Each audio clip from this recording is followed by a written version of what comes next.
Another day, another shirt. We have a little few things to get done today, and hopefully one big thing. The big thing, I'll let you in on that right now. The big thing will be switching over the box electrical to lithium batteries. The lithium battery is sitting right back there. There it is. And the charger for it is sitting right there. And I already have the isolator in and running, so that should be easy to connect that. But right now we're going to put some things away, and Brian has helped me out with a liberated toolbox. So let's get Brian's gift of a toolbox out and put some things in it from the electrical cabinet.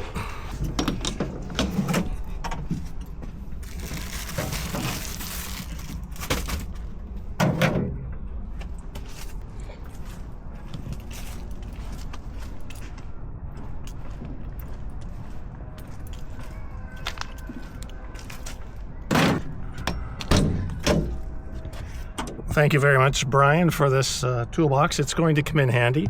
I'm going to use it to put electrical items, connectors, maybe some tools, all that kind of thing in there. So this hopefully will become my electrical connector box.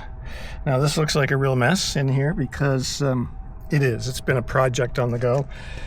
The wiring looks like it's a real heck of a mess, but keep in mind I've had to use these connectors to grab most of my connections for the lighting inside, the fan, that sort of deal. So that's why it looks the way it looks. Anyhow, let's straighten this up.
Happy day. It's a new day, new t-shirt, new day. That's how you can tell. I think I'm going to continue going on the same video. So as you can see, I did a dry fit. Actually, this is mounted, my DC to DC charger. That's where it will live. Perfect spot. That's where the siren amp used to be for the Whalen siren system.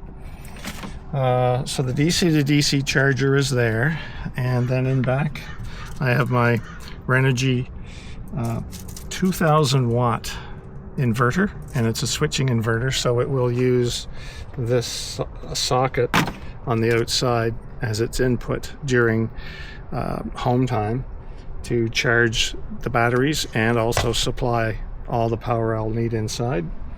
And then when I take my plug out of here, the inverter automatically switches and starts using power from the lithium battery. So even though these are where everything is going to live, and I also have my isolator sitting right here, and that will cut off the power from the front battery and the chassis when we're parked and the ignition is shut off. When I turn the key and start up, this solenoid kicks in and turns on the DC to DC charger, which will charge the batteries while we're driving. Perfect solution. I'll tell you, the big concern is this device right down here at the end of my fingers. That is a solenoid relay system, and that is for the sure start. So as you can imagine, ambulances, when they turn the key, they need to go. It isn't a question. They can't run across to the street and ask a taxi to give them a boost. So what the sure start does, or did, because I've got it partly disconnected now. So what it used to do is, if the driver turned the key and for whatever reason the chassis battery was dead or not enough to start the ambulance, in just a moment, it would be very quick. This unit, the power control unit, when it senses that the voltage is below, I believe it's 10.5 volts, the sure start relay would kick in and join the chassis batteries automatically through the old solenoid that used to be here, and the driver would have an instant boost. In fact, the sure start system is so fast that the front chassis battery could be dead. The driver puts his key in, and it's within a split second. The sure start is engaged, the other solenoid is engaged, the batteries are connected, and the ambulance starts. So the driver wouldn't even know that there was an issue up front. However, this unit would know that there had been a problem, and it would report it to their dispatch center automatically through the data link, which is now disconnected because the data link antennas are under here. I have them disconnected. As you can see, that's where they are. So anywho, so today is a little bit of a challenge because there are two live circuits that go in still to this sure start relay, and I need to bypass at least one of them, and I'm not sure what other systems on this box are going to go into error. And that's been the issue that I've had all along, is trying to disconnect circuits from here. This has been programmed specifically for certain circuits to be active at certain times. I can't reprogram this. I'd like it to be junk, but the problem is the fuel pump, the door locks, the parking lights, brake lights, turn signals, the horn, everything goes through this box. So that's why I have these other connectors over here. I've been taking over some of those circuits where I can. Anyhow, I'm not going to be teaching you how to wire this up. I'll set the camera aside and you can watch, and that's wonderful. But you know, I'm not a mechanic, I'm not an electrician, and I don't want you to take my advice when hooking up your system, because otherwise my channel might be called Fires Are Us, and I don't want that. I like primotimes better. Okay, so I have the wind cover mic thingy on my new camera, and we'll see how that does. I'll try and put you somewhere, and you can watch some of this while I do stuff, see what happens.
It's a couple of days later, actually 3, me get the camera right. There we go. 3 days later.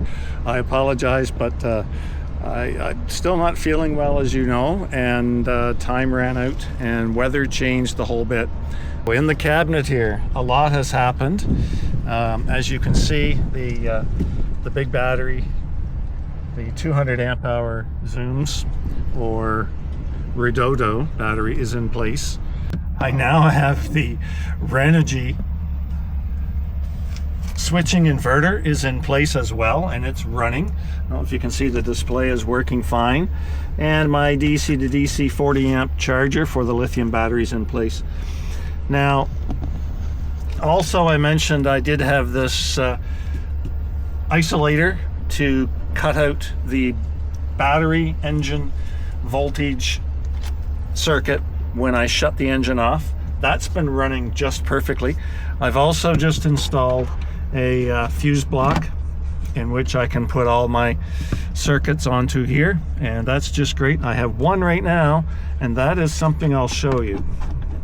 I hope you can see right down here I have a 12 volt electric heater, and I have that connected to a common, very common baseboard heater thermostat, and it's set low. I think it's at about 10 or 12 degrees, and that's all we need. But when that comes on, this heater is really fantastic. I will put a link to it down below. I think I can. Yes, I can. It has a small computer type fan, and then this first switch here controls high power or low power, and I just have it blowing gently down across the door around the batteries, and it keeps this compartment nice and warm. I think I can turn it on. There we go. Yeah, I don't know if you can hear that, but that's very gentle, nice little breeze. So if that's correct, it's showing about 15 degrees in there, which is quite warm. There, we'll turn it right back to where it was. So the wiring in here is still appearing to be a bit of a jumble, but really it makes a lot of sense. It's coming together. A lot of these connections will be tidied up, and then hopefully there's no rush right now, but this box will be coming out of service hopefully next year sometime. I don't know. It's not a panic right now. Not that I have the Zoom's lithium battery in place and operating. Now, there is something else I will tell you. These are 6-gauge wires that I'm using for most of these connections. I'm going to step them up to a 2-gauge wire, which I've already ordered all of the wires to replace my 6-gauge to 2-gauge. It will just beef it up a little bit and make things look a little better and obviously safer. And I think that's what I'm after. I don't want to go to sleep at night in here nice and comfy and have power systems running that are heating up wires or wire connections. So also, in a little bit of an update, I want to walk you around the ambulance and show you some things that have changed. In the back here, I did have some failure of a couple of LED modules on the taillights. So I ordered from superbrightleds.com, which I've ordered some things from before, and they're really great. So I've replaced all my taillights. They look fantastic at nighttime. These things are amazing. I love them. They're super bright. And I also replaced the tag light over here on the side, and that is really super bright. As you know, I have my turn signals back on the sides over here. That's always wonderful. And on the sides, the mirrors on both sides, I've put this reflective strip just in case. And now I'll show you my baby, and this is the first time that you're seeing this.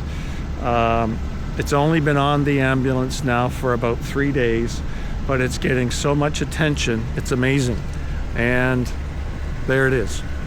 So here I have my Setina push guard or push bumper, and it looks fantastic on the ambulance. Now, I gotta say, this is my treat to myself from getting back into financial stability, and having this push bar is something I was hoping to be able to put on, and finally it is on. and I love the look.